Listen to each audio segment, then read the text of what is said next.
Alchemy Radio. It's great to have your company again, and we really hope you enjoy the show this week. It's a good one lined up, I think. We're free and on demand, as you probably know, from iTunes and alchemyradio.net, our website, and you can follow us and join the Alchemy community on Facebook and Twitter. The address on Facebook is facebook.com/alchemyradio.net, and on Twitter it's very simple, @alchemyradio. So don't be shy and say hello. We exist thanks to your kind donations, so thank you to everybody who does so via our website. We're completely non-profit and intend to stay that way. So, on to the show. Alchemy. This week's guest is Chris Fogarty, and we're going to be talking about a topic that is quite unknown to very many people. It's the Irish Holocaust. Yes, you did hear correctly, the Irish Holocaust. So, Chris, you're very welcome to Alchemy Radio. How are you? Thank you so very much for this time. Well, thank you for your time, and I stumbled across your work about a year ago, and I must say it was like a sledgehammer to the paradigm that I had grown up with regard to the so-called Irish potato famine. Before we get into your work, Chris, I would like to know a little bit about your background, as much as you're comfortable about speaking with, because I ask every guest when they come on the show, how did they get from where they were to where they are now? So the platform is yours, Chris. Very good. I left school at 13 outside Castlereagh, County Roscommon, and became sort of the man on the land, cutting turf and spreading and bringing it home in the donkey cart from a bog from 4 or 5 miles away. And then when I was 18, I went back to Chicago, where I was born, and became a carpenter and built a number of houses, quite a few houses here in Chicago, bought lots and built the houses and sold them on Sundays. And then when my two older brothers got wiped out in the recession of 57, 58, I decided I would learn something a bit more with less competition. So I became a civil engineer and started working overseas, mostly in Central and South America, also Borneo and different places. Before that, I had been drafted into the U.S. Army and served in the Occupation Army in France for a year and a half. Came back to Chicago, and I was late learning about that also. I was doing my grandfather's biography, who, sad to say, was a British soldier. He was born in 1839 and retired from the British Army in 1881. The same year, the British government dropped the cat o' nine tails as a means of military discipline. And he served in removing the gold from the gold mines in Ballarat and Bendigo in Australia, and into the gold room in Melbourne for a few years. Then he went and fought the Maoris, again sad to say, in New Zealand, and then later served in India, where he marched back and forth across the country, served finally in Dum Dum, a suburb of Calcutta, where his fellow soldiers and he learned to flatten their noses of their bullets to make them more lethal. And he was there, he was in the parades in which Victoria became the Empress of India in 1875. He returned to Ireland. My father was the last born of 9, and when my father died in the year 2000, he could say in Carramore, Castlereagh, County Roscommon, he could truthfully say, rare I think on earth, my father was born 161 years ago. Not many living people can say that. So anyway, I came back to Chicago after my last job working. I was the chief engineer on a hydroelectric project in El Salvador.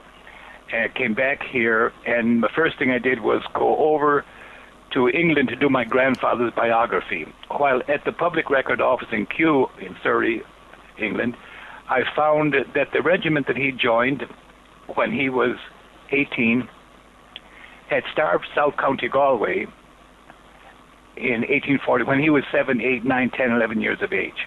I was shocked to learn that, because I'd been taught in school that it was a famine. Around Castlereagh, they didn't talk much about potatoes as a potato famine, but they did say famine. And the brother who taught us in school was later challenged by, how can you say that Fogarty's pamphlet is correct? It was in pamphlet form at the time, when it contradicts Brother Enda, Marist Brother Enda, everything you taught us in school.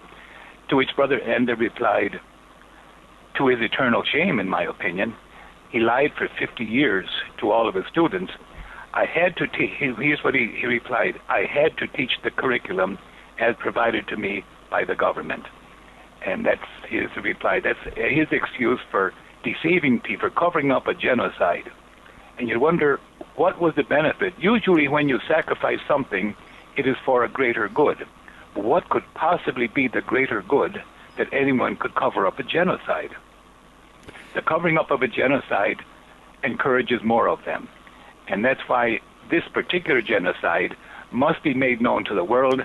The perpetrators have to be denounced, and in that way we might be able to get governments to stop genociding as government policy. That's kind of my background now.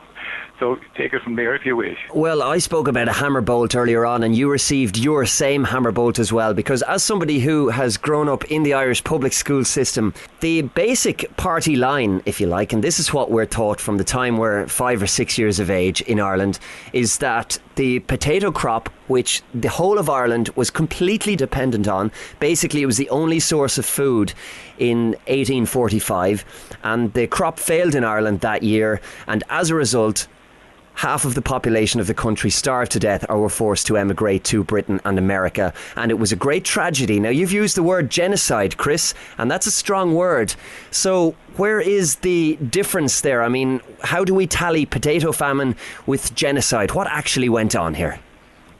Well, seeing that the British government used over half of its empire army at the time to perpetrate that genocide, one must call it genocide. They were in Ireland, and they removed all of Ireland's abundant foods at gunpoint. The shipping lists of food crops from Ireland are shown weekly in the London Times at the time. I inserted the 2 or 3 of them into my new book. I didn't go overboard, because once you see enough thousands of tons of material going on a regular basis, then you don't have to do the entire period. Yeah. But that's where it's going. So when you use your troops to kill about 5 million people, that cannot be considered anything but genocide. And by the way, I don't generally use the word genocide, because no Irish person ever used it at the time. Genocide, the word genocide was coined post-World War II by Raphael Lemkin to describe what Hitler had done. Mm. And so it's seen that it did not exist. I tend to use the word that was used in print at the time, and that is Holocaust.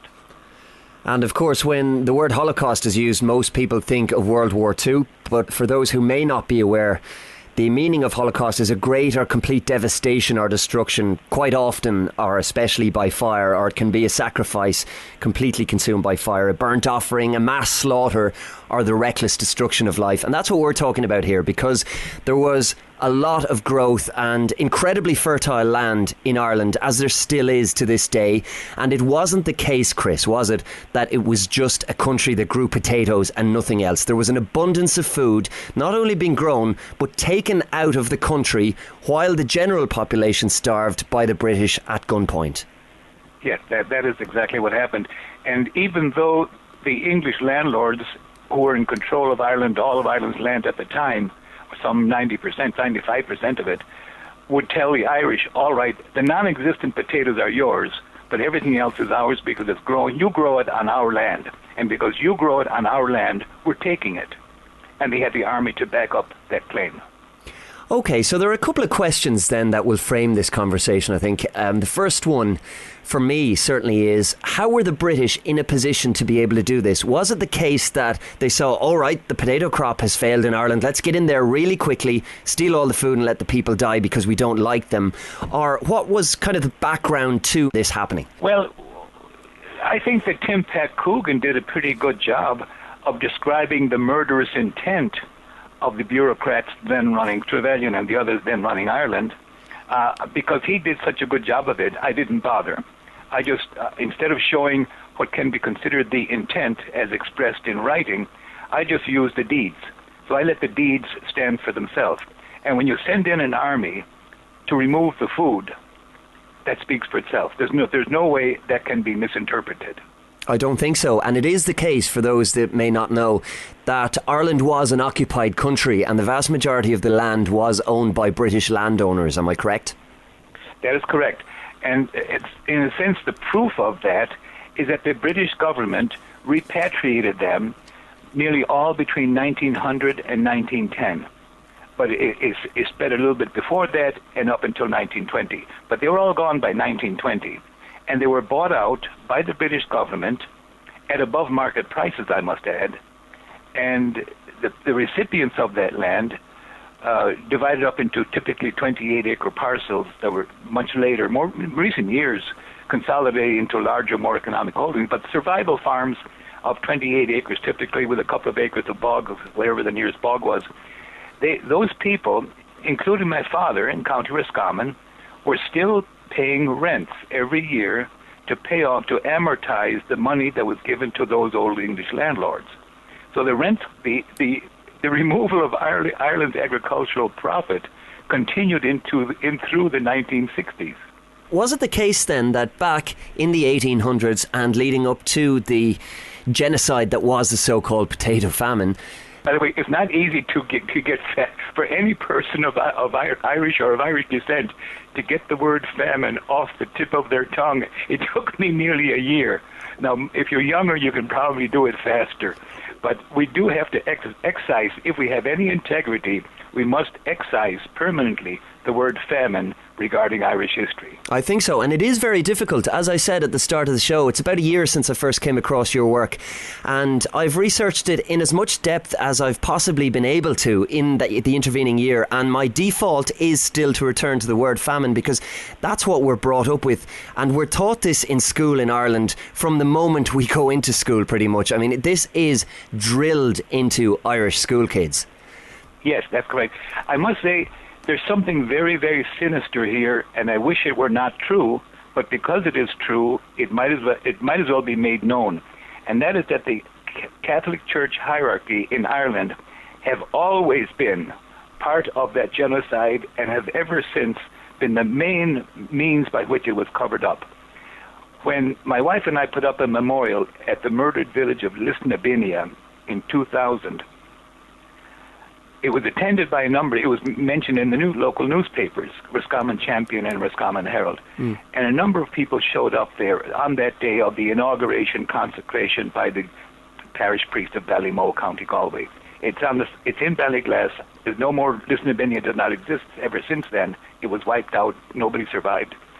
But the monument is on the side of the road between Ballymoe and Glenamaddy in County Galway in a townland of Ballyglass.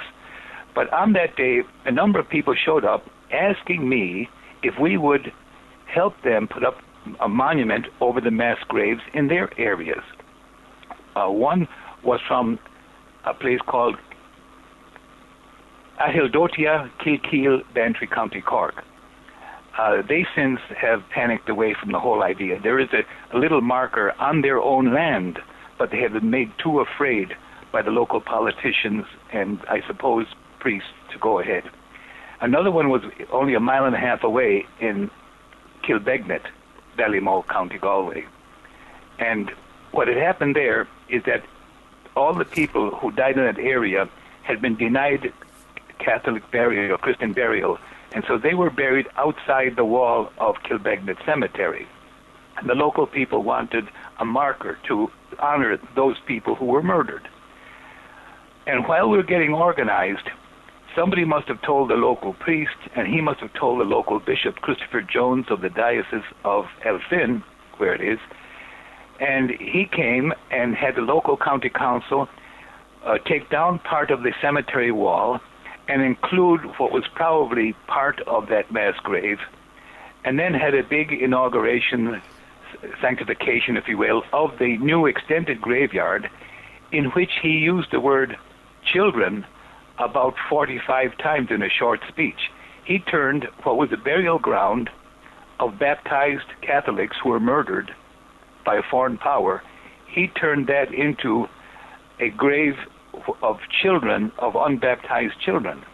He lied about it. In other words, he lied. The bishop of it's hard to believe, but the bishop of Elphin lied in public about what was in that ground for which they expanded the cemetery wall. Surely unbaptized children probably were buried there because they too were always denied Christian burials, not having been baptized. But to turn a mass grave of baptized Catholics into something else is shocking. And that just happened late in the year 2000. And possibly not all that surprising given the track record that is being and has been over the last number of years uncovered with regard to the Catholic Church in Ireland. And when you speak about mass graves, it's quite topical. It was in May of 2014 that a mass grave of up to 800 dead babies was exposed in County Galway in the west of Ireland. And there was huge media outcry about that. And that was linked to the mothers and babies home that existed at the time. But at no point, and I was familiar with your work at that stage, at no point in the Irish media or any media that I'm aware of was any reference made to any other mass grave or the genocide that was committed between 1845 and 1850. And you've done huge work in uncovering some of the mass graves that are quite literally littered throughout the country. So tell us a bit about those graves, Chris. Well, my map for the last 20 or so years has shown about 170 of them. Many of them on my map are the mass graves in workhouses, and the people were literally sent there to be killed. Maybe not intentionally. You'll have to give that. The food removal was deliberate, absolutely intentional, but the deaths in the workhouses might not have been. We don't know, but very few came back out of the workhouses. And they were separated as they went into the workhouse. All tiny children were kept together. At around the age of 5 to onward, they were separated, male and female, and then husbands were separated from wives. So the parents did not get to see their children. It's a little aside here, it might be useful to say that when Michael Davitt's mother, when they were evicted in Strade, County Mayo, in 1845, I believe, or 6. The father went over to England to find work, and they agreed that the mother and children would go into the workhouse in Swinford. When she went in there, she found that her little children would be taken away from her. So she went back out the same day and walked to Dublin, somehow crossed the Irish Sea, and from Liverpool she walked about 50, 60 miles to where her husband's was living, have gone. And so that's what she faced, and she decided that she would not do it. And she was very, very lucky. Michael Davitt would not have lived to do what he did had she stayed in that workhouse. So the conditions would. So in Castlereagh, the one I walked by every day of my school life when I wasn't cycling, and I walked most of it, was there are 3 or 4 burial grounds. Each of the sections of the workhouse had its own burial ground because they were slid out of windows. The dining room in the adult part of it was on the 2nd floor, and sort of a window opened up where the bodies were slid down a chute and into a mass grave, and they were buried in a trench. And as the trench moved forward, just in piles, and as the trench moved forward, they would put a little soil over it and then dig forward, and that's how it was done. My school friend in Castlereagh, in the same class as me back in the 40s, early 40s, was Johnny Crahan. He became a contractor, an excavation contractor, who excavated for the housing development in the old workhouse grounds. And he just described to me years ago, sort of whispering, didn't want anyone else to hear, that when he dug up the bodies, he was excavating the toddlers' graveyard or mess, and he said they were all there jammed. They had been dumped, obviously, just dumped in on one on top of the other. He said they were all jammed in together. It was the saddest thing he said he had seen, but they excavated them and moved them away to a dump pile somewhere. And at a certain stage in his excavation, it became a scandal, and the developer was forced to reduce the number of houses built there in Knockrow, Castlereagh. And that's how they handled it. They excavated and dumped as many of the bodies as they could, but when they were stopped by scandal, so there are 3 fields there in that area, in the workhouse area. They must be 3 mass graves, and they would be of the different categories of people. So they were buried immediately adjacent to where they died. And by the way, in a church in Montreal, where the people lived, the Irish immigrants lived in tents as they arrived, got off the vessel in the St. Lawrence River. and they lived in tents. There's a huge mass grave there, and they were all buried in the same general way. A trench would be, or a hole would be dug, and when that would be filled, they would extend off to one side and then keep it going like a trench that was filled with bodies all the way, with the excess soil just scattered around. But they would give it a shallow burial. Today, that extends over many, many acres, the one in Montreal. It is shocking to think of it, and the Orangemen must have a big presence in Montreal. And by the way, this is beside the Basilica of St. Paul in Montreal. And part of it, the only part that has not been built upon, is a dog toilet, a place where you can bring and unleash your dog and let him relieve himself before going home again. That is the only green spot on what was the mass grave of the immigrant Irish from those years. So it's an unending tragic story. And I think that they were probably treated as well as they could be there in Montreal, but the numbers were overwhelming. And by the way, I think in order to be fair to the Catholic Church in Ireland, after the numbers dying became so great that it was beyond all capability of ritual of any kind, they were buried. They had to be buried in mass graves at that stage. That is not to be held against the Catholic Church, because, as I say, they were overwhelmed. Everyone was overwhelmed by the sheer numbers. Yeah. But in the early stages, they were intentionally deprived of Christian burial, perhaps to curry favor with the local English landlord. And it is quite amazing, because traditionally, certainly growing up in Ireland, we would have been led to believe that there would have been a massive divide between the British establishment and the Irish Catholic Church. Yet it becomes quite clear the more we examine this issue that they were complicit, and there was full knowledge, and not just knowledge but assisted cover-up. So there was collusion between the Crown and the Catholic Church in Ireland with regard to the genocide that took place in the 5 years. That is sadly true. Again, to speak for the Church, and I must say I remain a Catholic, despite these crimes by the bishops in Ireland, because only 20 years before that, the price was taken off their heads, off their severed heads. There was the same price for a fox as a priest as the head of a Catholic priest for years, payable by the local resident magistrate, and so it might be by that means that they kept their own heads. That is about the best thing I can say about their collusion with genocide.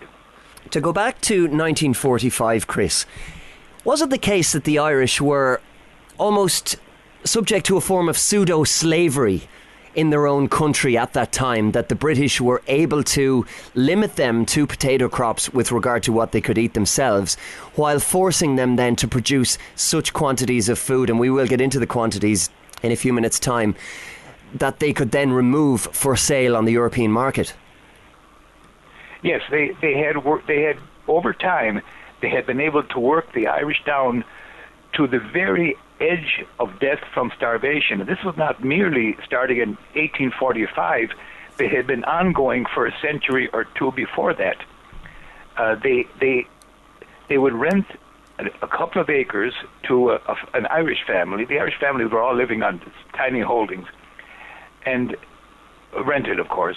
And the rent for that tiny holding, on which they had to build their own little thatched cabin and grow and maybe keep a cow and grow some potatoes, the rent payable to the landlord for that was their year's labor on the landlord's estate, growing this abundant torrent of crops that were exported.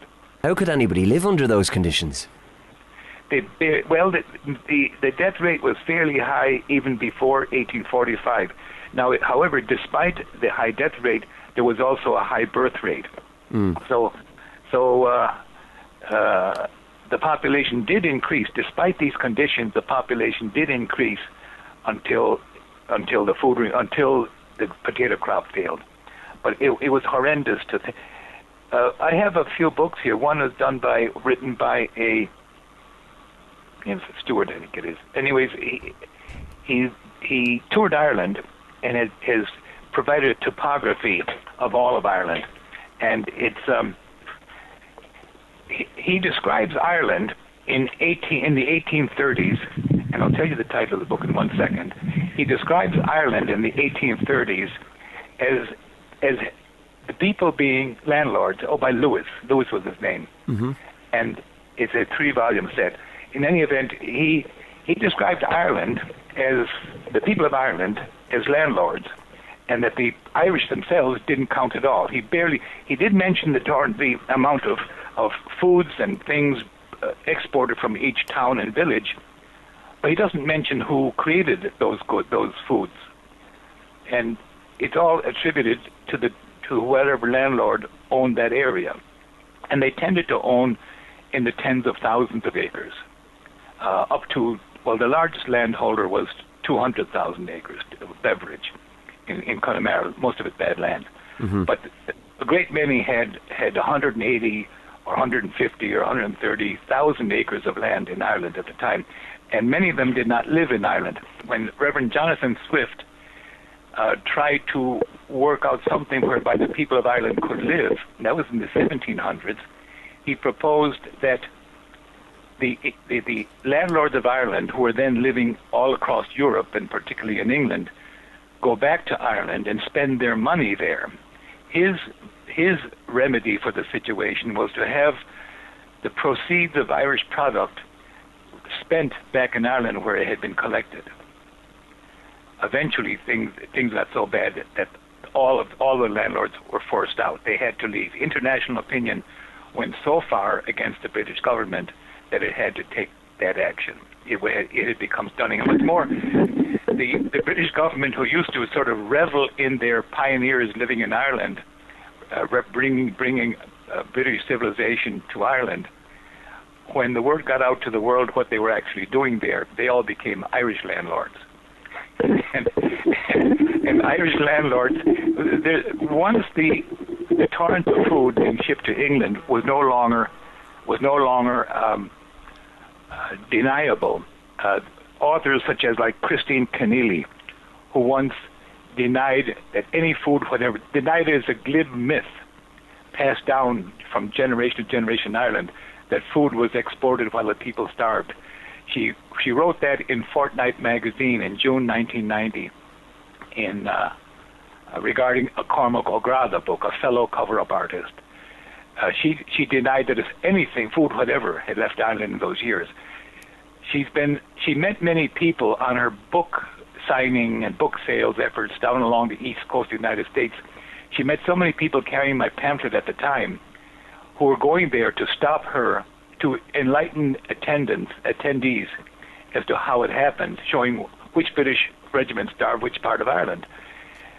She changed her story, but she changed her story to say, all right, a torrent of food was shipped to England and the world, but now she's saying that it was the rich Irish starving the poor Irish. So a brand new lie had to be created in the last 15 years or so, and that lie is that it was the rich Irish starving the poor Irish. And in fact, when you see, if you remember Prime Minister Blair's supposed apology. Yeah, pathetic apology, to give my own opinion on it. Well, it was a cover-up. It was one more damnable lie in which he said that Britain stood by and didn't do enough while the Irish starved. Well, seeing that it had 67 regiments removing Ireland's food, to have done more would have been to have had, we'll say, 75 regiments removing Ireland's food. Yeah, I think there's a big difference between not assisting in something you mightn't be fully cognizant of and actually committing that act blatantly and planning on the committing of that act yourself. And I'm glad you got that. That is crucial.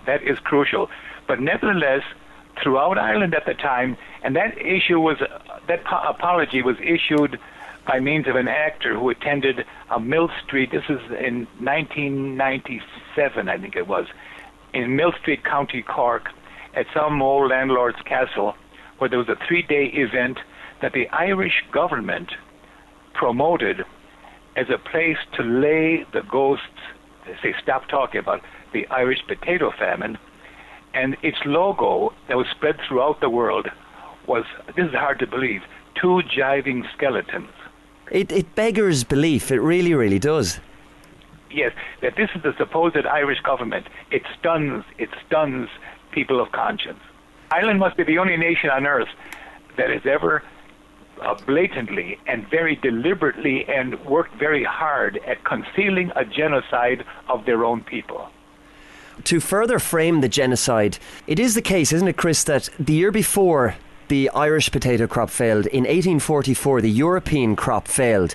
And the result of that was that food prices rose greatly throughout Europe. So if ever there was a time to export food from Ireland, it would have been 1845. And of course, the crop then failed in Ireland as well. So for the British, there was massive financial incentive for this to actually happen. Yes, exactly that.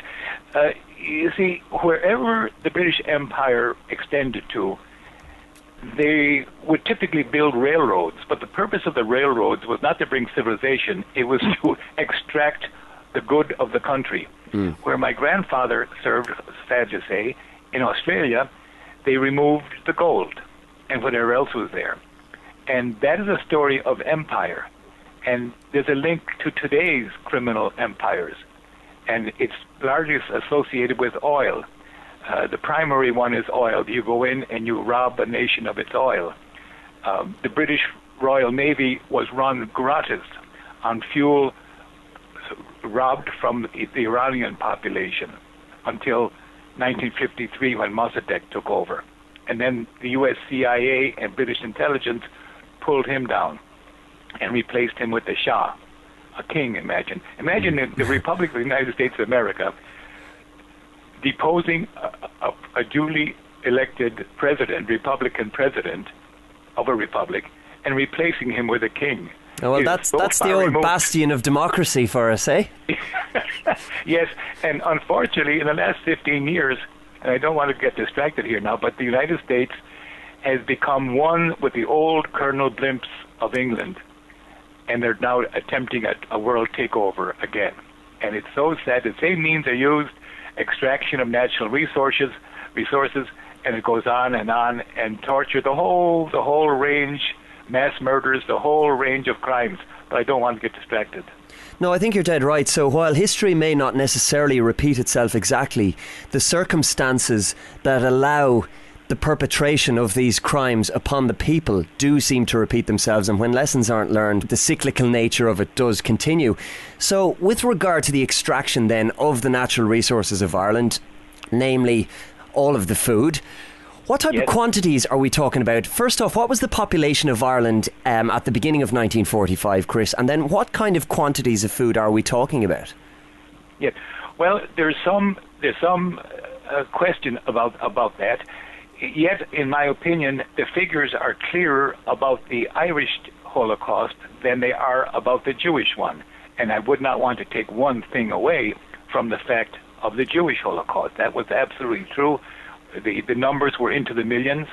But the one in Ireland, it seems to be over 5 million were murdered, and another million successfully escaped. And I include among that 5 million murdered those who died within a month of landing wherever they went. And of course, so many people who attempted to travel, in particular to the US, never made it, to the extent where the ships that left Ireland on a daily basis were known as coffin ships. Yes, that is the case. They were mostly British-owned ships. The Americans had a higher standard at the time. See, American-based ships had a higher standard at the time.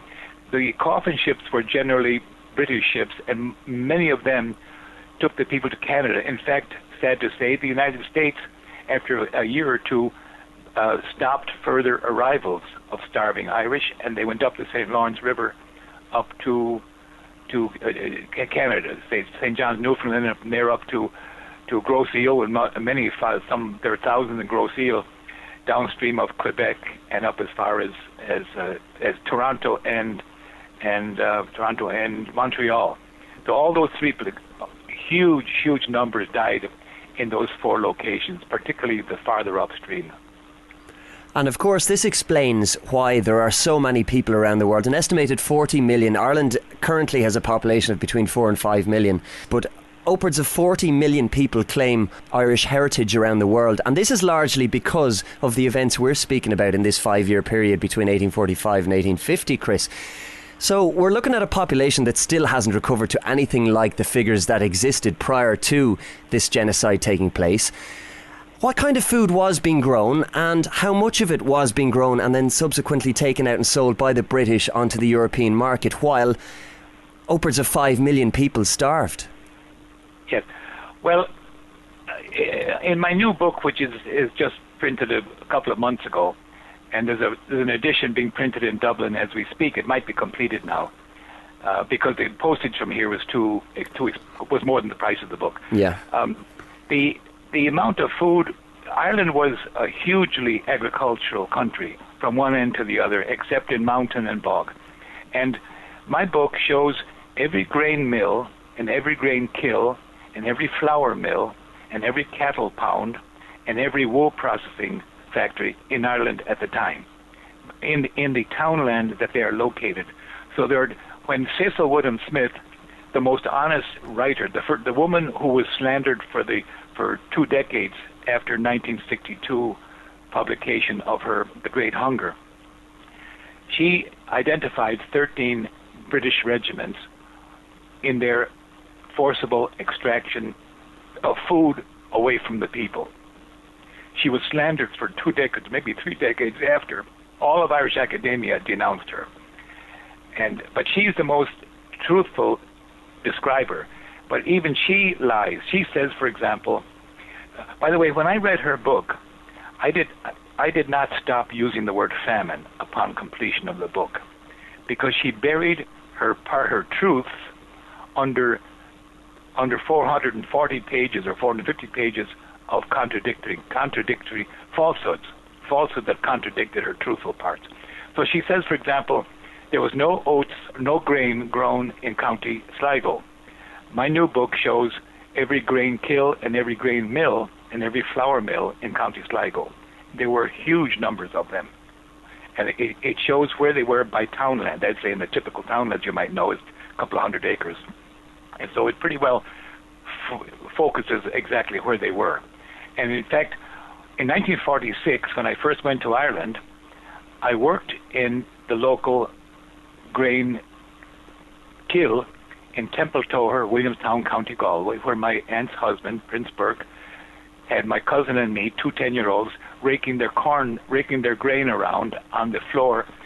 On the floor below was a turf fire for which he had brought a load of turf from the bog the previous day, and he was drying that year's grain crops and wheat crop the following day on that serrated metal floor. And when it was dry enough, nicely toasty dry, he shoveled it into sacks and carried it across the street, the road, to the mill, the grain mill in Templetower, which was working obviously at the time. At that time, there was another grain mill, O'Brien's Mill, about a mile away upstream on the Kilsala River, one in Clough outside Williamstown, one in Ballymoe, County Galway. So there were mills all across the country. They show up on the Ordnance Survey map of Ireland that was surveyed between 1830, starting in County Derry, and working south to County Cork, where it was completed in 1843 with the engraving and mapping done in 1845, immediately prior to the starvation. So that survey of Ireland shows where all the mills were and all the grain kilns and everything else were immediately prior to the starvation. I worked and I saw the other ones that were shown on the Ordnance Survey map still working in 1946. So they were there, obviously. They were there throughout the starvation. They would only be there because there was plenty of grain there. And so I won't quantify in tons because I don't know the actual tonnage. It would be millions of tons were shipped overseas, mostly to England. And also millions of tons, in fact tens of millions of tons of head of cattle. And that cannot be disputed. All one has to do is look at the London Times and the various shipping newspapers. It's there for anyone to see. I didn't dwell on them in my book because I only put in a few samples. A few samples was adequate. So we're talking about huge quantities of food. So is there any anecdotal evidence, because we know it wasn't covered in the media of the time, of the reaction of the Irish to what was going on? Was there any kind of uprising? And whenever there's large-scale genocide, this is a question that always rears its head. Why did the Irish, in this case, allow it to happen? Well, the first line of offense to remove the food were the constabulary. Only when they ran into difficulty, and that was much of the time, were the militia called in. The militia was another 37,000 member forces, 37 of them, one for each county, plus 2 in Limerick, 2 in Cork, and 2 in Mayo. And they were the second line of offense against the people. If those two forces combined were still having difficulty from the people, the British Army was called in from the nearest garrison. And so they never failed. But there were deaths, but the press didn't cover them. There was a bayoneting in Connemara and of a few women and things. But I think there would have been a much greater resistance. But off the altars of Ireland at the time, the priests were issued pastoral statements from their bishops saying, "Do not resist." And that is shocking. And this might seem like a crazy idea to anybody listening now, particularly younger listeners who might not have the same kind of reverence or respect for religion or the Catholic Church that existed at the time. But Ireland is a nation, up until very, very recently, that was as firmly as you could possibly imagine in the grip of the form of mind control practiced by organised religion, and in this case and that case, Catholicism. So it was quite literally the case, wasn't it, Chris, that if the church said that people were to do something, people did exactly that, and it was not questioned. It may have been privately questioned, but publicly it just wasn't. Yes, but I must say, if it's mind control, you must categorize me as partly mind controlled, because I happen to have a certain reverence, in fact plenty of reverence, for almost all the religious people I've known. I've never known of a case of pedophilia. The priests and nuns that I've known, the Christian Maris brothers that I've known, have been the most beautifully dedicated people who have acted for me as an inspiration. And as when we were kids, we would save our pennies and give them for the black babies when an occasional priest would come back from somewhere in Africa, Kenya typically, or Nigeria, and we would give our pennies to the black babies.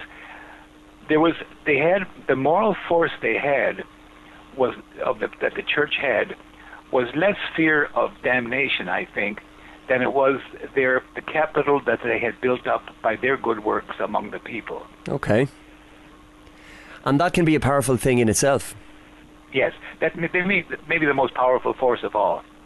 And they had, and what's more, it was only 20 some years, in fact less than 20 years, 1828, the price was taken off the heads of Catholic priests.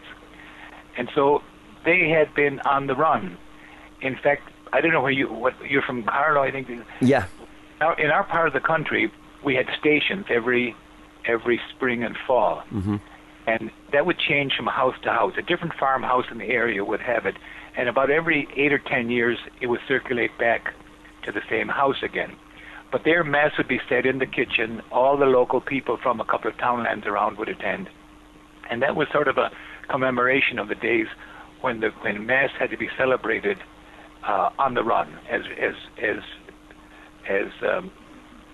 fugitives from the local English and English supporters. But all I've known have been fine. I'm so very, very, desolate to learn about the Episcopal cover-up of the pedophilia. That's here in the States also. That is shocking.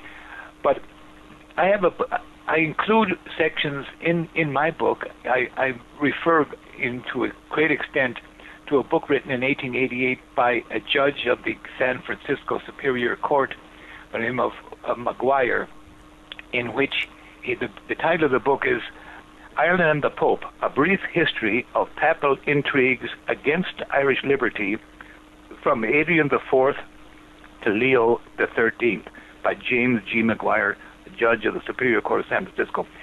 He he writes the same way I do, doesn't bother giving opinion because everyone has an opinion, but he provides facts. He provides papal rescripts sent to the Irish bishops, and they're shocking. They are absolutely shocking. You'd almost have to laugh so as not to cry. A bishop, come to me in a second, from Ossory, of the Diocese of Ossory, right beside yours. Yeah. He described and encouraged the people to not get caught up in this enthusiasm by these misguided people in America who were rebelling against the good intentions of their mother country. Now, you can tell now this would be written in 1776, they're very close to it. And it's a demand. And then his follow-up one, about a month or two later, is a banning excommunication of all white boys across the country, or at least, in that diocese. And by bell, book, and candle, it's extreme. In fact, he calls for the destruction of their families and all of their descendants. Well, then later, in the 1880s, again, just prior to this judge publishing his book, there was a meeting about repeal in New York City, and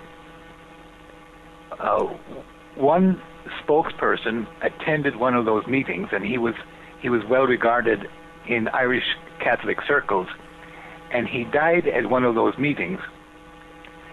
And the Pope required that the bishops in that part of New York not provide a Christian burial to him. They required a complete shunning of him and everyone associated with him. The very shunning, the very boycotting, and the word he used, boycott, because it just come out in Ireland, Captain Boycott.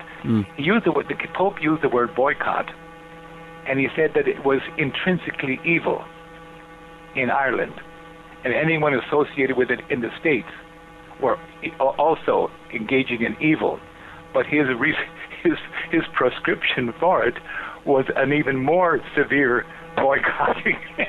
So what was intrinsically evil in Ireland, which is used in Ireland, and by the way, the only non-violent means of bringing some kind of justice was to just withdraw their support to the English landlords, and that worked. That's how they got their freedom eventually. But what the Pope denounced and said was intrinsically evil in Ireland is what he called for in the United States as punishment for somebody who was going along with the one in Ireland. You couldn't make this up. No, you couldn't. You couldn't. It's so pathetic. And something else that I think is quite pathetic, Chris, and you touch on it quite a bit, is the Irish attitude to the famine. I mean, we've spoken about it already with regard to the people who were in Ireland at the time, but subsequent to, and I keep using that word inadvertently, famine. What has the Irish attitude been like since then, and right up to contemporary politicians even? Because as far as I'm concerned, and I mean I'm somebody who grew up in Ireland and went through the Irish school system, as I mentioned earlier, as far as I'm concerned, there has been no mention whatsoever that anything untoward, apart from the very unfortunate occurrence of the potato crop failing in 1845, that nothing else has happened. So there's obviously some sort of compliance, or the Irish government or the organisations who perpetrate the lie are complicit in that lie. So tell me about the Irish attitudes, because I'm smelling a rat here. There's something quite not right. Yeah, well, there aren't as many rats as are indicated. The vast majority of the people in Ireland are honourable, and they want truth be told. It is that they're stopped from telling the truth by those who lead them, both government and church. That is the sad fact. The people on their own will be fine. And in fact, my wife and I got up our first memorial in Ballyglass, County Mayo, for the murdered village of Lisnavinia, and there we did it with the help of a local football star, now dead, he played for County Galway. And so I would not have expected it, but the local Fine Gael county councillor helped us, because it was on the side of the road itself. He got us the permit for it, and so that in there, the Galway County Council helped out, a local celebrity sort of helped out, and the local parish priest participated in the consecration of it in front of a large crowd on a Sunday afternoon. So that's the reality. And the people who came to me looking for our support for them, they must have recognized that they'd be up against some negativity. They came to me to seek to overcome it. But they then, in turn, they were terrorized away from it. I did mention another couple, the Neary couple from Ballykilcline, Strokestown, County Roscommon, wanted to have a memorial put up at their mass grave. But later, a team of, I'm very sorry to say, University of Illinois professors were excavating the long-gone village of Ballykilcline, where all the people once lived, on the side of a lake there, and they were intent upon doing what they finally produced, and that is a falsified proof that the people grew nothing but potatoes. After a few years of summers digging there, they brought all of their artifacts into the Percy French Hotel in, I think, Strokestown. I attended it. I was visiting my father at the time. And every artifact had a little label, a little card beside it, identifying it.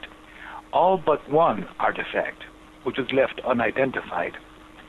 And that was a reaping hook, what we could now call a sickle, like the hammer and sickle. When I was young and they were called reaping hooks. And in fact, my mother and all of her siblings used to use reaping hooks, which was the less wasteful way to save a grain crop. The more wasteful way eventually took over for greater production in the scythe. So the two-handed cutting instrument, the scythe, took over in time from the reaping hook. But there was a reaping hook in every farmhouse in our part of the country, and I know because I used to mow meadow and do plowing, and my father and I bought a thrasher, and we thrashed for County Mayo all the way through, and Roscommon up into County Galway for a couple of years. And anyway, in all those houses there was always a reaping hook. But this reaping hook, on display by these university professors, was not identified. There was no name on it. Now, it was maybe a little bit harder to perceive because the wooden part of it had long since rotted off, and there was only a tiny little shaft of steel going down there, but the shape was perfect. So I said, well, this is a reaping hook. The professors did not want to know. And in their final work, a combination of film and a book, they do not mention the reaping hook because that belied their entire purpose in being there. So the Irish revisionist crime against history has spread to the United States, I'm very sad to say. Plus, it's a silly argument because it's a documented fact that the British were taking these huge amounts of food out of the country at the time. So, I mean, it just doesn't stand to reason that nothing else could have been produced bar potatoes. Well, if nothing was produced other than potatoes, what were the 67,000 British troops removing from Ireland at the time? Exactly. Why were they even there? Yeah. There you have it. I mean, I don't spend any time trying to persuade. I let the facts speak for themselves. One documented fact is that the lie has been perpetrated right up until the present day, in that the vast majority of Irish people will have never heard what it is we're speaking about today, Chris. So why do you think that is? Why do you think the truth hasn't been uncovered? What's the benefit to the powers that be, if you want to call them those, in Ireland to continue the myth and the lie that is the so-called potato famine? Well, that's something we can only speculate about. That they're lying is undoubted, and that they only tell as much truth as they're forced to tell is also cannot be disputed. But when the last of the children of survivors, of Holocaust survivors, died, my father's father lived through it. He was a boy, 5, 6, 7, 8, 9, 10, 11 years of age. When he lived through it, he passed on the word to my father. My father died in the year 2000, but he was in his 97th year. So you could say in the 1970s, the last children, generally, of the survivors died off. That's when the revisionists went to work. And why the Irish government promoted revisionism, a falsification of their own history, we can only speculate. I don't know. I would suggest a combination of bribery and blackmail. Yeah, and I think fear is a powerful driving force, and even those at the top are susceptible to fear in the same way as the population of Ireland in 1845 were at the hands of the British soldiers and constabulary. Well, now maybe you can help to teach me something. What can make the Taoiseach of Ireland afraid to tell the truth about what happened to his own people?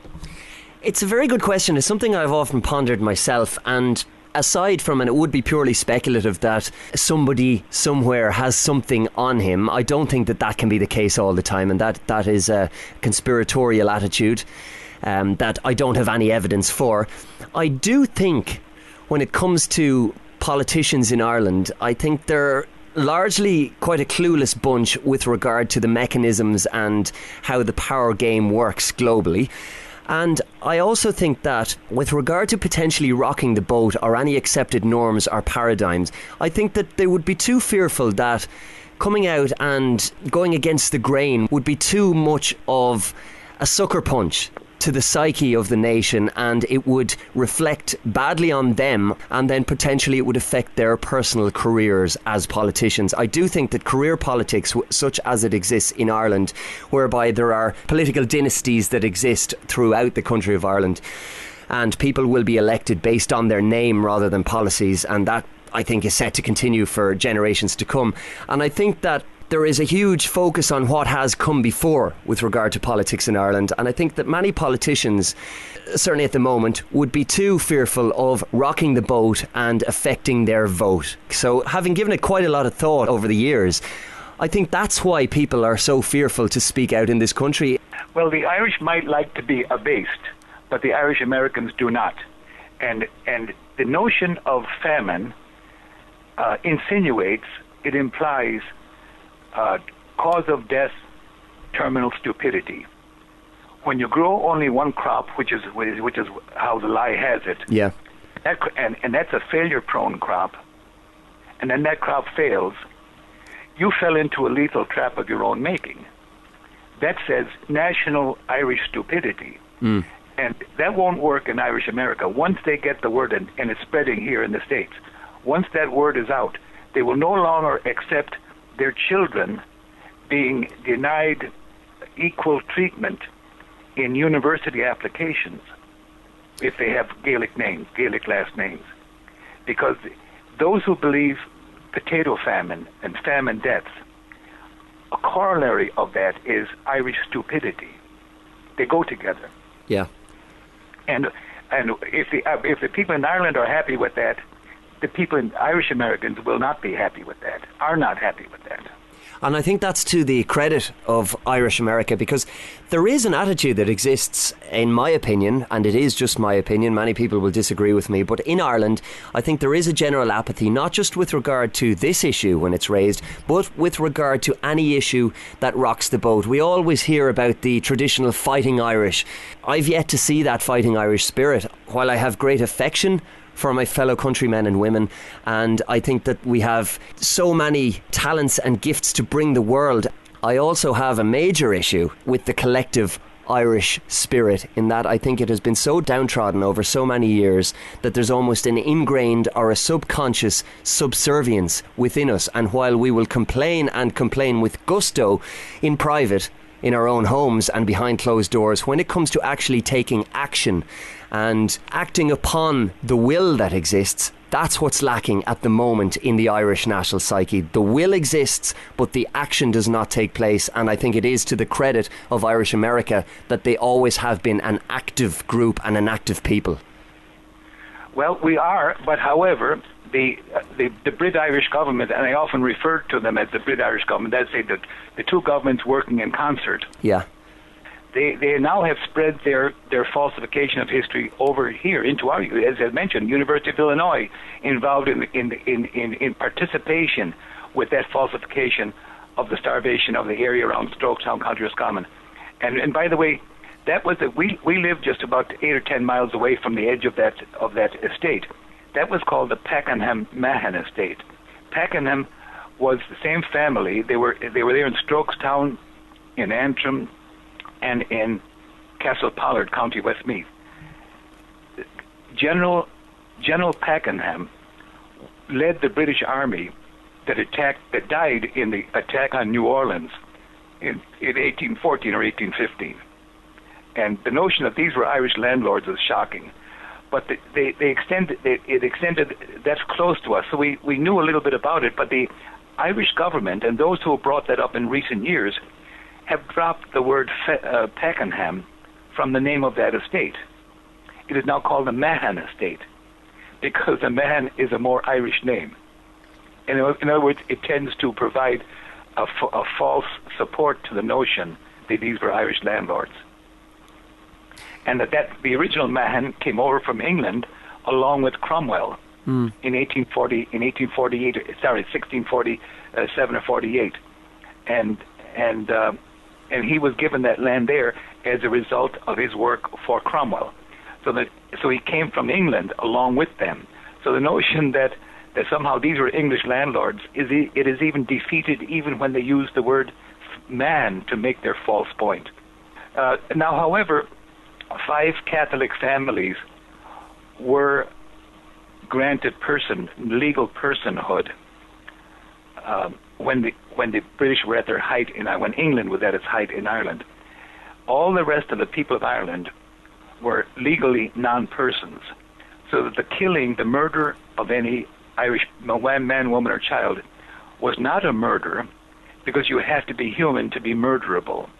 And the entire Irish, except for 5 families, were not human, were not legal persons. And that went on for centuries. So, Chris, it strikes me as almost the perfect crime or the perfect Holocaust.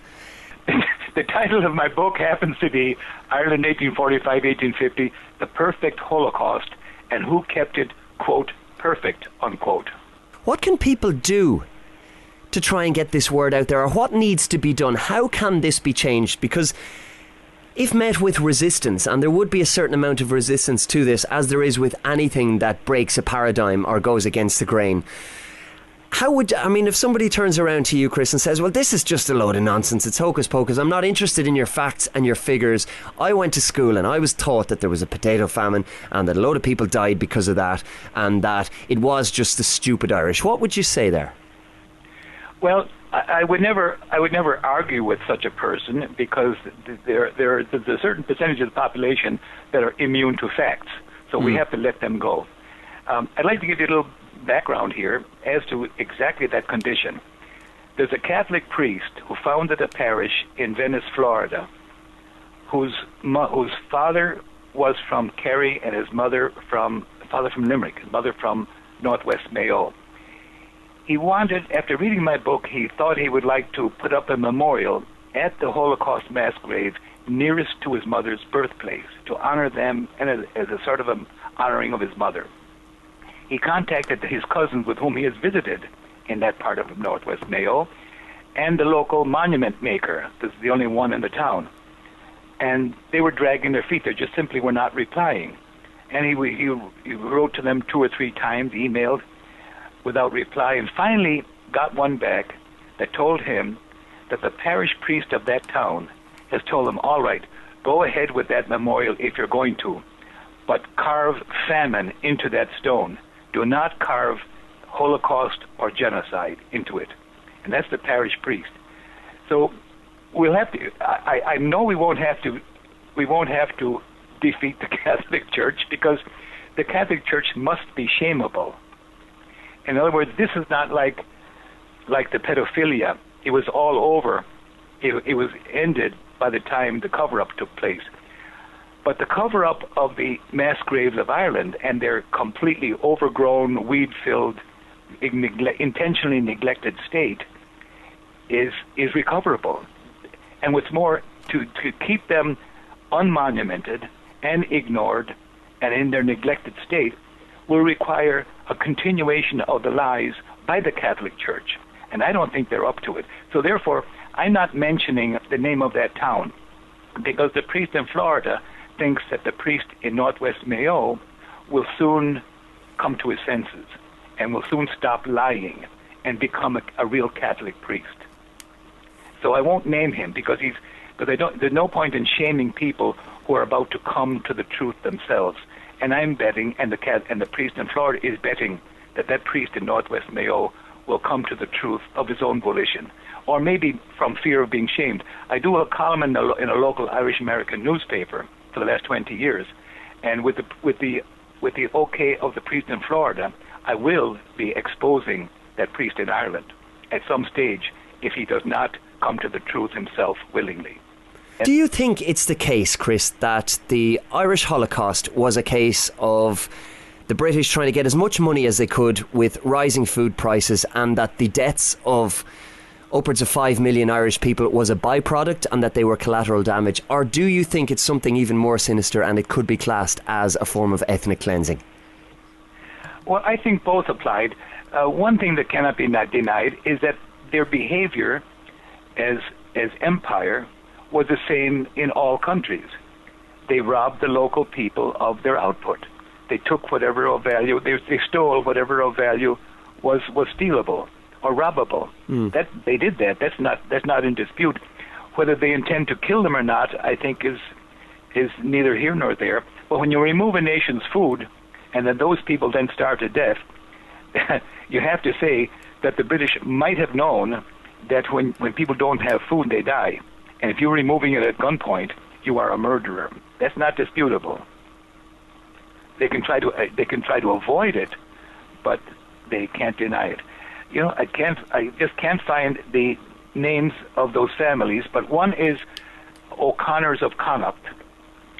Clonallis Callis Castle still remains, and the last descendant of the High King of all Ireland died about 40 years ago as a Jesuit priest. But they sold out. They conceded and went along with the invaders fairly early. Another one is Melaghlin, also called Kavanagh, from Leinster. But one might think, I always thought that the O'Connors the O'Connells of Daniel O'Connell's family must have been collaborators, because how else could he have gotten an education at a time when it was a felony crime in Ireland to educate your Catholic children? And I have since found out that his parents and grandparents, Daniel O'Connell, were liege to one family who owned 180,000 acres of Kerry, and they had two titles. One was Lord Shelburne, and the other was Lord Lansdowne, and they owned about 100,000 acres of Kerry. And so, being liege to those people, in other words, being the hitmen or the liaison with those two, that lordly family, they were allowed to educate their children. And so Daniel O'Connell was almost unique in Ireland at the time. There were very few who were not illiterate at the time. You know how they went to hedge schools. Mammy Sullivan did a little couplet about them. Sheltering under the nearby hedge or stretched on mountain fern, the master and his student gathered feloniously to learn.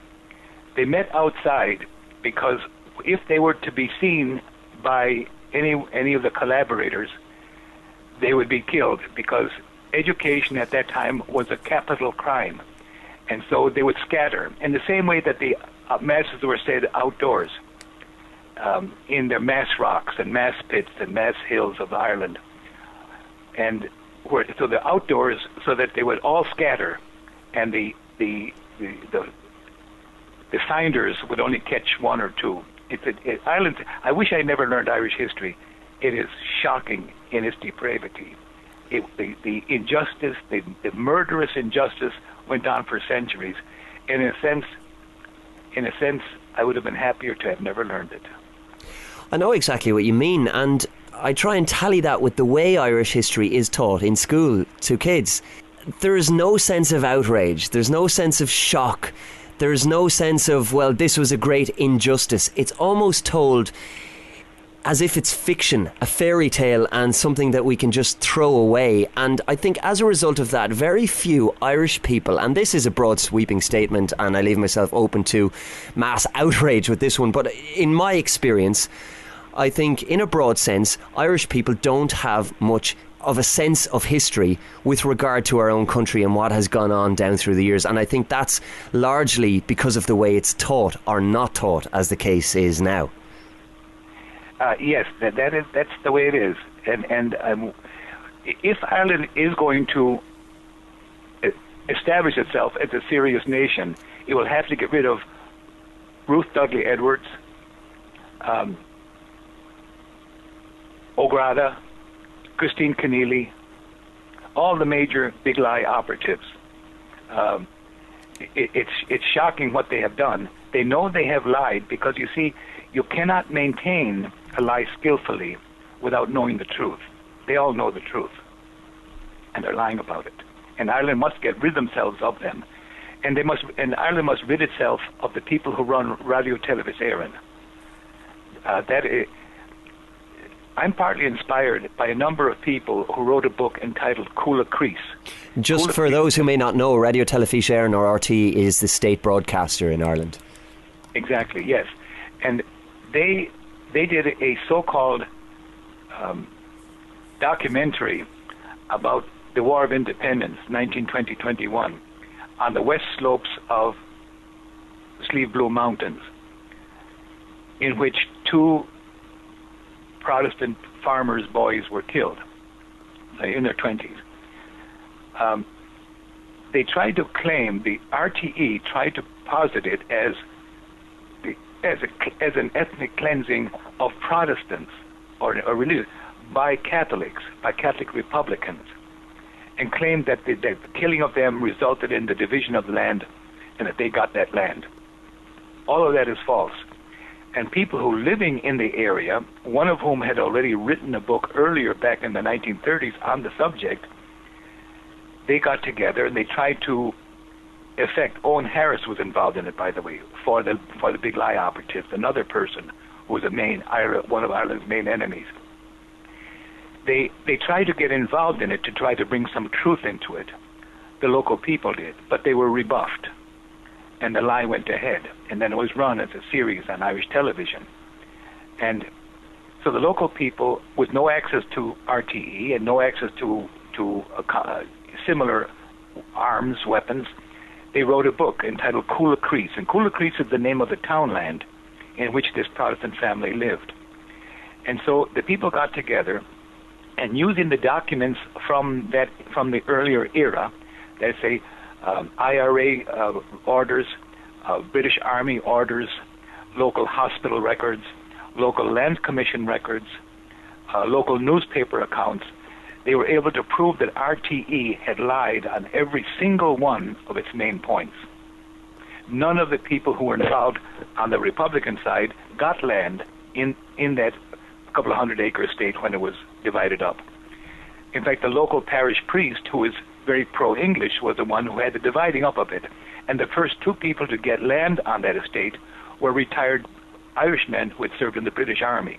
So you can see how that whole thing worked out. So I remain inspired by them. They're wonderful people, the authors of this book. Coola Crease, I recommend it to your readers. Coola Crease, there's a one-word title of a book, Coola Crease, Coolacrease, the name of the townland on the western slope near Cadamstown, on the western slope of Slieve Bloom. So the lie goes on, mostly from official sources. It's odd to say that the truth tellers in Ireland are marginalized. They're the majority of the people. The majority of the people have an inkling, and they know a lot about what's going on these days. But they're overwhelmed by the news media. Oh, a little aside here. When Ireland was rid by the British government of its English landlords, they failed to rid their nation of the owners of the media, of the owners of the insurance companies, the banks, the advertising agencies, and the stockbrokers. They all remained in ascendancy hands, and they remain there to this day. And that's telling in itself, because that is I suppose, the most overwhelming facet of the power structure that exists. So, I mean, while the more overt centres of control were visibly removed, the more covert ones remained in place, and they're overwhelmingly the more powerful or the stronger, I think. Yes. When the English left Ireland in 1923, they left this government in British hands. And in fact, De Valera killed, as the head of a prime minister of a so-called free nation, he killed more Irish men than were killed by British forces in 1916 and the Rising. And to this day, there are more Irish patriots in prison in Ireland than criminals. No, let me back off that. There are 99 patriots, Irish patriots, in prisons on the island of Ireland today. The slight majority of them are in Portlaoise. Most of the rest are in Maghaberry in the north. So are we talking about political prisoners or IRA prisoners? Yes, and all the variations of republicanism. For example, Michael McKevitt was framed for Omagh. He had nothing whatever to do with Omagh. He was the main evidence in the framing of Michael McKevitt was one of the participants, one of the rehearsers of the Omagh bombing, a lifelong criminal by the name of David Rupert.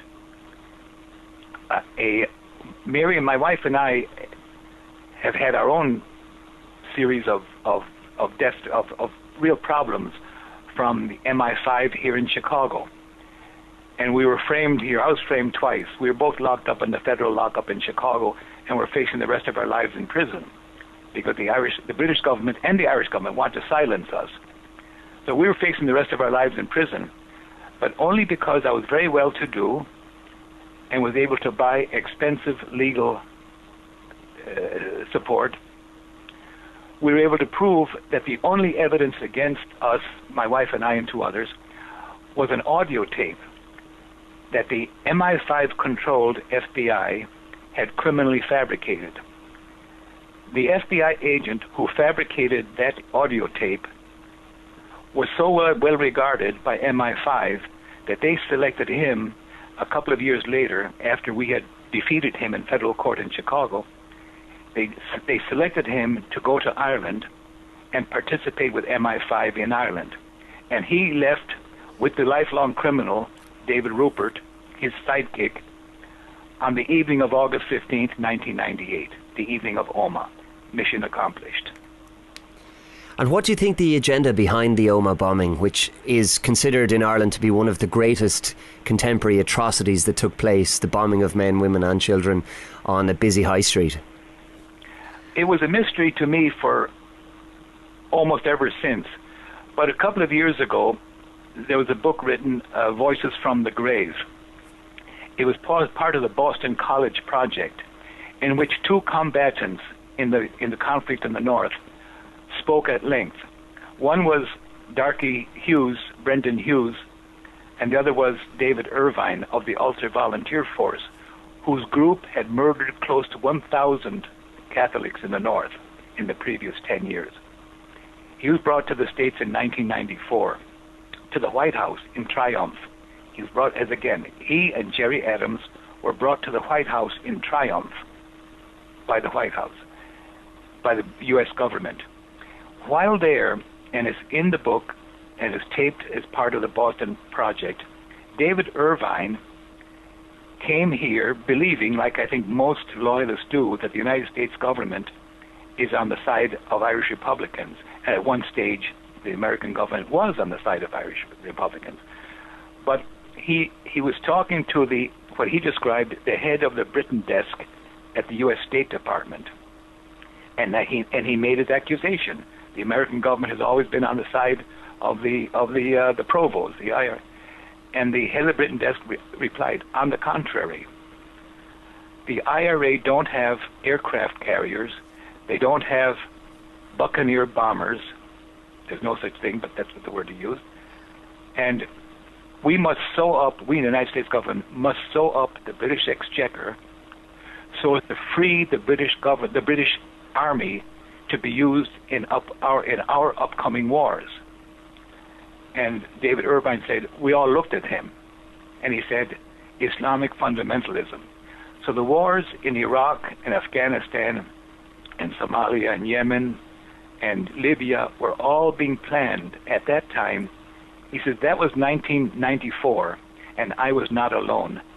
There are other witnesses to what was said there. So that was David Irvine. And I must say, I might not believe too many loyalist terrorist murderers, but I happen to believe his statement there because it doesn't build up the British side. It was said in sort of a shock by David Irvine. So why Omagh was perpetrated, it did result, along with the sellout, you see, it resulted in the driving home of the referendum, the Good Friday Agreement referendum that had been voted upon the previous spring. Yeah. In the same 1998. The bombing took place in 1998. It drove it home. It almost made fugitives out of the McKevitt family, and Mrs. McKevitt is Bobby Sands' sister. And so, their reputations were destroyed by Omagh. Republicanism was destroyed by Omagh. That resulted in the driving home of the Good Friday Agreement, and there was nothing in the Good Friday Agreement except the sign-over of the disputed 6 counties to the British government, which was done. Articles 2 and 3 of Ireland's Constitution were gutted. That ended it. The 6 counties are gone. There was nothing else in it.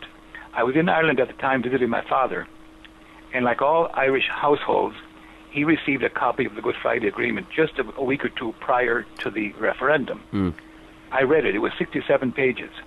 It was 67 and a half pages of mutual contradictions, aspirational posturing, and bafflegab, except for 1/3 of a page or so of enforceable text, clear enforceable text.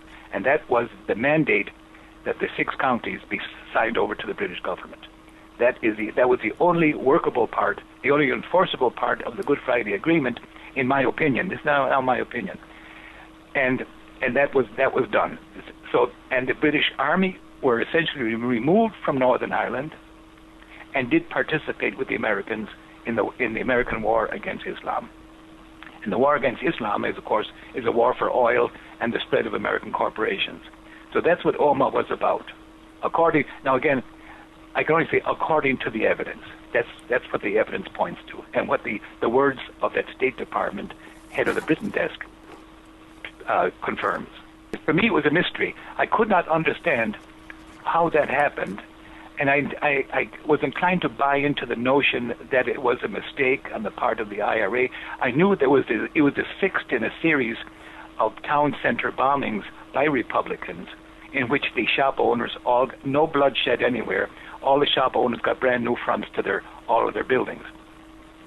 And I thought that this was just one more of the same, and that maybe it was a mistake. Maybe they couldn't find parking up near the courthouse up the street where they intended, on High Street in Omagh, and all of that. But now, and I get the picture now a lot clearer. It fitted the purposes of the new empire, the Anglo-American Empire. And what then, Chris, was the federal charge that you subsequently beat with regard to speaking out about this? That was in U.S. case 91 CR for criminal 911, nothing to do with 9/11 New York. And in it, there were, just like in Ireland, there were 2 forms of charges. There was the real charges against us in court, and one of them, there were 2 charges against all 4 of us. One was threatening the life of an FBI agent, mole, an undercover person, and the other was the theft, embezzlement, and purloining of a recording device. It is a fact that I did get that, and I was able to take it aside, and we went anyways. Once we proved that they were the charges in court. In the newspapers, the charges were the acquiring of surface-to-air missiles to be used in Ireland. There's quite a difference there. Quite a bit. Well, it's a little bit like the McKevitt trial that we attended in the Special Criminal Court on Green Street in Dublin, in that he was charged and convicted of membership, But the second line of every report put out in Ireland's newspapers during the trial was, the real IRA bombed Omagh. Yeah. So he was connected up to Omagh all the way through, and most people I know think that he was convicted for the murder of 29 people in Omagh. Well, absolutely. That would be the commonly accepted thing here in Ireland. Yes. So there you have it. And so the news media participated in that lie. It is shocking. And Mary and I would go home to our guest house out on Howth after the trial and spend the night there, and we'd watch television, and the next day we'd read the newspapers about what we had observed in court, and we could not believe that it was the same event. It was so bad. And by the way, during that trial, and Rupert gave evidence for over a week, for about, I think it was a week. And by the way, ahead of him in court was an affidavit from the New York State Police that he was a lifelong criminal. And somehow his witness was accepted by a court. This is stunning in its depravity. But he described, and the FBI agent Buckley was standing by. I hadn't seen Buckley since the day we defeated him in court in 1993 until 2003 at that framing of McKevitt in Dublin. But at that framing, Buckley was standing right behind him within whispering distance of this witness on the stand while Rupert, the witness, was speaking. And Rupert said, my handler left me alone in Ireland while he flew to the Atlanta Olympics bombing. That was, as you know, the Olympics was in 1996. So he was left alone for a while in 1996, having both been there together from 1994 until the evening of August 15th, 1998. But the little side issue is that while in Atlanta, the same FBI agent Buckley, Patrick, quote, Edward, unquote, Buckley, succeeded in framing yet another innocent, the security guard who had found the bomb-containing backpack and had gotten people as far away from it as he could, but failing to save one. That person was framed by this group of FBI men. They didn't do it in court. They did it by telling the news media that he was there. He was their suspect. And so he later was awarded some couple of $1 million, but died shortly thereafter. In Chicago, we couldn't get a law firm in the whole country to take our, by then, watertight cases for compensation, because it seemed to have been well recognized that the Omagh murder and the crimes by the FBI agent here in Chicago was all aimed at furthering U.S. policy of its wars over in Middle East. Mm-hmm. We couldn't get not a lawyer nor a law firm in America would take our case. And it was a watertight case. We proved conclusively, scientifically, by means of the most eminent sound engineering lab in the Midwest, that the tape being used against us was a copy of a cut and spliced audio tape. They left out the entire. We had a meeting that went on for a couple of hours. The entire middle of the tape was cut out, leaving nothing but pre-meeting and post-meeting chit-chat, where everyone was talking together, and the prosecution can tell the jury it says whatever they want to say. So we were able to prove that, and that ended that. The other case against me, they didn't lock me up for it, but they did frame me for it, was the murder of 3 people. The murderer, a 16-year-old David Biro, had used FBI agent Lewis's .357 Magnum to kill Mr. and Mrs. Langard and their soon-to-be-born child. The murderer is serving life without possibility of parole in downstate Pontiac Prison, Illinois, for 2 first-degree murders and a homicide. I would have been put to death row for the same thing, being older and being connected up with the terrorist IRA, you can see. And so I was doomed, but the murderer blabbed through his FBI cover into life without possibility of parole. Upon the arrival on the murder scene, a day or two later, by FBI agent Buckley, the first thing he did was prohibit the local police from pursuing their only suspect, the actual murderer, and sent them on wild goose chases against the IRA everywhere. And then he planted into the newspaper, he got a compliant Chicago news, TV news anchor to say the IRA were involved in that mass murder or the triple murder. And then a few days later, he then framed me for it. So I say my life was saved by an actual murderer. And that's what before any of these crimes against us began in Chicago, a schoolmate of mine from Castlereagh, Joe Doyle, from the far side of Castlereagh, who, like me, was born in the States, he had become an FBI agent, and he was here in Chicago. We met only very, very seldom, but we did meet occasionally. He called me up one day and he said, "Chris, I got to talk to you." I said, "Joe, you're talking." He said, "I can't talk over the phone." "Okay," I said, "Stop over then." He said, "I can't talk there either." So missed it. I said, "Well, what do you want to do?" He said, "Meet me at the Golden Flame restaurant tomorrow morning at 10 o'clock. So Mary and I met him there. He told us our lives were in danger. I said, "We don't have any serious enemies." He said, "Some of my fellow agents have been bribed and subverted by MI5, and they're planning crimes against you." And I said, "Well, okay, Joe, you're in law enforcement, and we're not. So what are you doing about these crimes?" So when he said there was nothing he could do, and I pushed him on that, he said, it's all happening over my head. There's nothing I can do. Mary and I both, we didn't communicate in front of him, but we both thought there's something wrong with all of this. And if he doesn't know his own oath of office, which requires permanent, absolute upholding of the U.S. Constitution at all times, if he didn't know that part of his own oath of office, it was more likely that he had the whole story wrong or was exaggerating.